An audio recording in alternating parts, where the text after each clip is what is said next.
এক সাইদি কবরে লক্ষ সাইদি, ওই সাইদির স্বপ্ন পূরণের জন্য দুনিয়ায়, দেশে, সমাজে, রাস্তায়, মহল্লায়, পাড়ায় সব জায়গায় কাজ করে যাবে ইনশাআল্লাহ। তারই প্রতিচ্ছবি আমি মনে করি এই মুফতি আমির হামজার আজকের এই সিদ্ধান্ত। আলহামদুলিল্লাহ, বাংলাদেশ জামাত ইসলামীকে অন্তর থেকে ভালোবাসি, তার প্রতি ভালোবাসাটা আজ থেকে আরও বেড়ে গেল।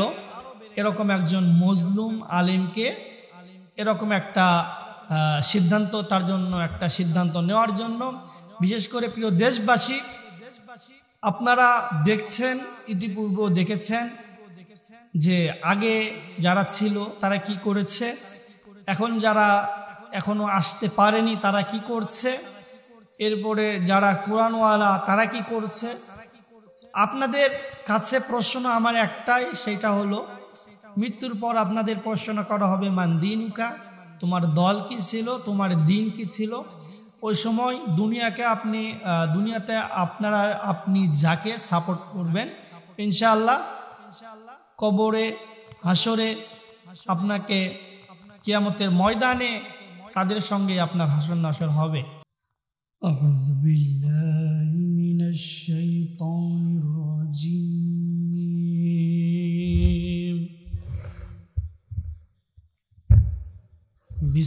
বিসমিল্লাহির রহমানির রহিম।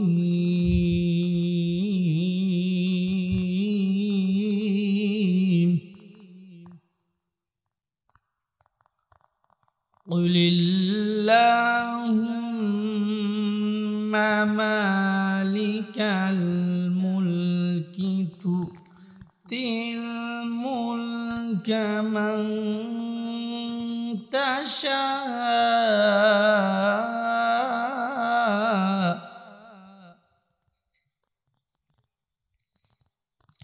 আল মুলকা মান তাশা ওয়া তানজিউল মুলকা মিম্মান তাশা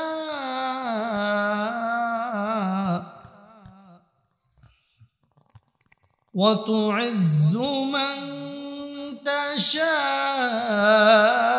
ওয়া তুযিল্লু মান তাশা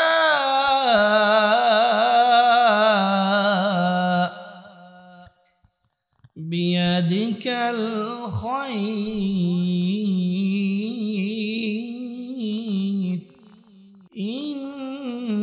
ইন্নাকা আলা কুল্লি শাইইন কাদির।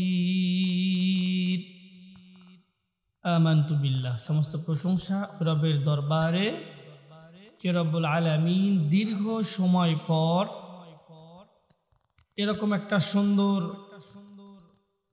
খবর শোনার মতো, পরিবেশ দেখার মতো তৌফিক দান করলেন। সে রবের দরবারে সকলেই শুকরিয়া আদায় করি, সকলেই বলি আলহামদুলিল্লাহ। সম্মানিত দর্শকবৃন্দু, যে বিষয়টা নিয়ে কথা বলতে চাচ্ছিলাম, ইতিমধ্যে আপনারা আমাদের শিরোনাম থাম্বনেল দেখে বুঝতে পেরেছেন। মজলুম আলেম, কারা আনন্দিত মুফতি আমির হামজা, উনি কুষ্টিয়া 3 আসন থেকে এমপি সংসদ সদস্য হিসাবে ভোট করার জন্য বাংলাদেশ জামাত ইসলামীর পক্ষ থেকে নিযুক্ত হয়েছেন। এর জন্য আবারও বলি আলহামদুলিল্লাহ। আমরা এখন থেকে যদি কিছুদিন পিছনে তাকাই, পিছনে ফিরিয়ে যাই, কোনো এক কুচক্রী মহল তাকে দাবানোর জন্য, তার জনপ্রিয়তা নষ্ট করার জন্য উনি যখন কোরআনের দাওয়াত সারা দেশ সহ বিশ্বময় ছড়িয়ে দিচ্ছেন, ঠিক এরকম সময় ঠুমকু একটা বিষয়ে কে জানি ওনার একটা আলোচনা শুনে জিহাদে উদ্বুদ্ধ হয়ে একটা তরবারি নিয়ে সংসদ ভাঙতে গিয়েছে। তরবারি দিয়ে আসলে সংসদ ভাঙা যায় কিনা এটা আমার জানা নাই। আমি ইতিপূর্বে অনেক কথা বলেছি এ বিষয়ে। বিশেষ করে যখন তিনি জেল থেকে মুক্তি পেয়ে গেলেন, দেশটা স্বাধীন হয়ে গেল, সবগুলো মামলা থেকে খালাস পেয়ে গেল, এখন যারা জজ ছিলেন, বিচারক ছিলেন, তারাও বলতেছে হুজুর বুঝতেই পারতেছেন আমরা তো নিরুপায়। তো বিশেষ করে যেই সংসদ ভবন ভাঙার দায়ে মিথ্যা একটা নাটক সাজিয়ে মুফতি আমির হামজা সাহেবকে আপনারা কারা নির্যাতিত করেছেন, কারাগারে অনেকগুলো মামলা দিয়েছেন, তার উপর জুলুম নির্যাতন করেছেন। তার ছোট্ট একটা মেয়ে, উনিও যখন জেল থেকে বাইরে আসলো উনিও তখন চেনে না। তো বিষয়টা হলো অনেক আনন্দ লাগছে, বিশেষ করে আজকের নিউজটা শোনার পর বা দেখার পর এতটা ভালো লাগতেছে।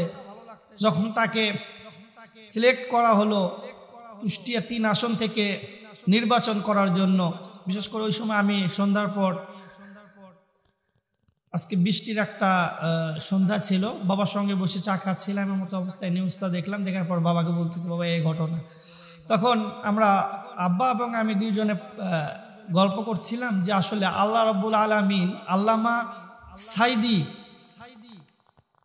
ওনার উত্তরসূরি হিসাবেই এই যুগের হক্কানি আলেমদের আল্লাহ কবুল করছেন। বিশেষ করে এই কথা শুনলে অনেকে আমার বিপক্ষে বিরূপ মন্তব্য করতে পারেন। সেটা হলো আল্লাহ কিছু কিছু জিনিস নেন, তার বিনিময়ে অনেক বেশি দেন। কোনো এক সময় সংসদে কথা বলার মতো সেরকম কোনো লোক ছিল না। আমি যখন ছোট্ট দেখতাম আমাদের মাদ্রাসা লাইনের 2টা অঙ্গন, একটা হলো আলিয়া আরেকটা হলো কওমি। তো আলিয়া অঙ্গন থেকে আমাদের যারাই ছিলেন মতিউর রহমান নিজামী, অধ্যাপক গোলাম আজম, আব্দুল সোবাহান সাহেব, এরপরে আল্লামা দেলোয়ার হোসেন সাইদি, সবচেয়ে উচ্চ স্বরে ইসলামের কথা, শিরকের বিরোধী যে কথাগুলো, বিশেষ করে আগে তো এক সময় মাথা নিচু করে সংসদে ঢোকা লাগতো, কিন্তু আল্লামা সাইদি সাহেবের কারণেই এইটা বন্ধ হয়ে গিয়েছে।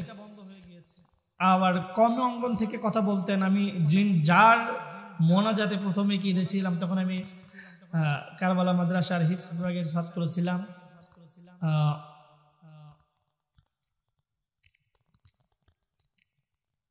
সরি নামটা ভুলে গেলাম, আমিনী, ফজলুল হক আমিনী কি এরকম নাম হবে, যাই হোক ওনার মোনাজাতে আমরা মাদ্রাসায় বুখারি খতমে উনি আসছিলেন, ওনার ইয়ে থেকে দেখছিলাম, ফজলুল হক আমিনী সম্ভবত হবে। তো যাই হোক, যে বিষয়টা বলছিলাম, এখন এই যে অনেকেই চাচ্ছেন ডক্টর মিজানুর রহমান আজহারিকে, মুফতি আমির হামজাকে, বিশেষ করে আমাদের চ্যানেলে অনেকে দেখেছি আজিজুল ইসলাম জিহাদি সাহেবকে, অনেকে অনেকভাবে মন্তব্য করছেন। বিশেষ করে আজকের যে বিষয়টা